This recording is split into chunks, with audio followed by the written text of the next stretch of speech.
சிறப்பில் வீடு சுவர்க்கம் நரகம் இறப்பில் எய்துக எய்தற்க யானும் பிறப்பில் பல்பிறவிப் பெருமானை மறப்பொன்றென்று என்றும் மகிழ்வேனே என்று பாடுகிறார். கீழ்ப்பாசுரங்களில் சரீரத்தாலும் மனத்தாலும் வாக்காலும் அவன் பிரீதிக்காக மட்டுமே இருக்கும் பேற்றையும் தனக்காக இருப்பதை தவிர்க்கவும் வேண்டினார். உடனே சர்வேஸ்வரன், இப்படி அதீத ஞானத்தோடு பேசும் இயல்பினை சம்சாரிகளிடம் கண்டதிலேயே நீ வேறு யார் என்றிட, தேகம் ஆத்மா குறித்து பலவிதமாக கூறும் எந்த கோட்பாட்டை உரைப்பவனாய் அடியேன் இருப்பினும் இருந்துவிட்டு போகிறேன்.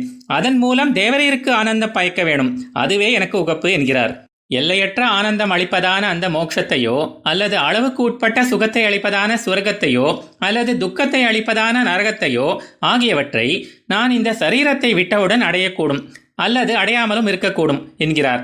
அதாவது சரீரத்தை விட வேறுபட்ட ஒன்று ஆத்மாவாக இருக்கட்டும் அல்லது சரீரமே ஆத்மாவாக இருக்கட்டும், ஸ்வர்க்கம் நரகம் எது வேண்டுமானாலும் கிடைக்கட்டும், கிடைக்காமலும் போகட்டும், இப்படி எதிலும் எந்த பிடிப்பும் இல்லாமல் இருப்பவனாகிய நானும் கூட அவனுக்காகவே இருப்பதே பேறு என்று கூறும்படியாக பிறப்பதற்கு காரணமாக உள்ள கர்மங்கள் எதுவும் இல்லாத போதிலும் நம்மை போல் கர்மம் காரணமாக பிறப்பவர்களும் கூட ஏற்றுக்கொள்ள விரும்பாத மீன் பன்றி போன்ற பல பிறவைகளையும் தானே விரும்பி பிறக்கிற சர்வேஸ்வரனை குறித்து அவன் செய்த அவதாரங்கள் மற்றும் லீலைகள் ஆகியவற்றில் சிறிதளவும் மறதி இல்லாமல் என் ஆத்மஸ்வரூபம் விளங்கும்படி எப்போதும் அவனுடைய திருக்கல்யாண குணங்களையும் சேஷிதங்களையும் எண்ணியபடி மகிழ்வேனாக என்று கூறுகிறார்.